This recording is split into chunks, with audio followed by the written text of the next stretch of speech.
Did you know that all of the energy we use comes from the sun? You probably know that's true for solar panels, but the sun is also the ultimate source for energy generated by wind, water, and fossil fuels. It works like this. Heat from the sun drives the air currents and water currents that turn wind turbines and power hydroelectric dams. Meanwhile, the rays of the sun also help the plants grow that ultimately become wood, coal, and gas. What if we could cut out the middleman to open the most direct path between the sun and the energy we use every day? Let's take a step back so we can understand the real power and potential of the sun.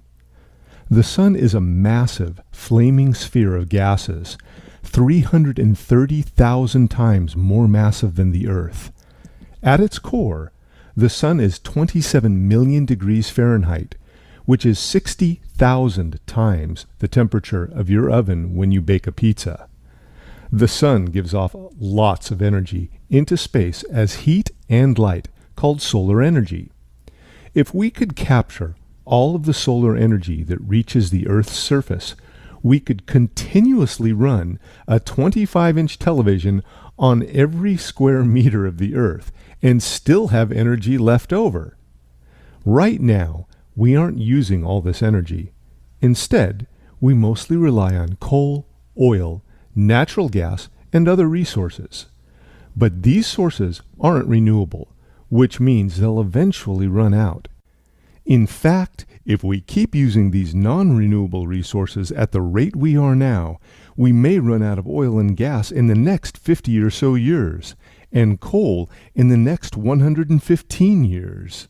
Not only are these non-renewable resources going to run out, they're also polluting our planet and contributing to climate change. The sun's energy, on the other hand, will not run out for the next 5 billion years. That makes it a renewable resource. Other renewable resources, like wind and water, can also provide us with energy. But even all the energy we can get from all these sources added together is still less than 1% of the solar energy reaching the Earth. It's clear that the potential of solar energy massively outshines its competitors.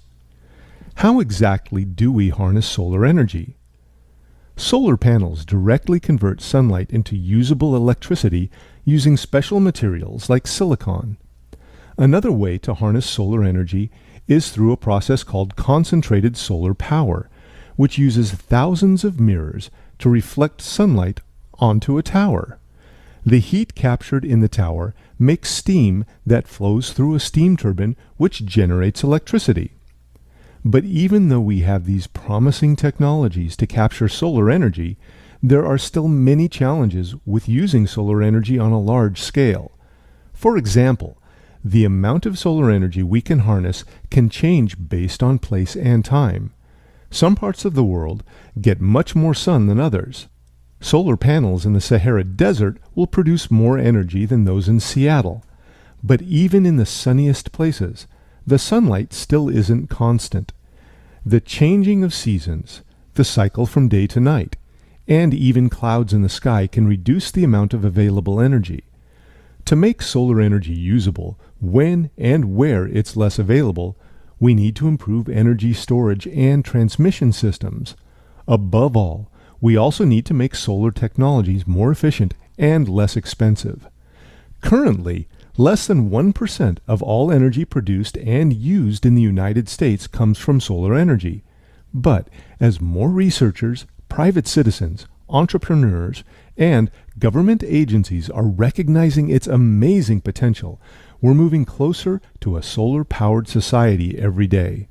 The more we advance our use of solar energy, the brighter our future can be.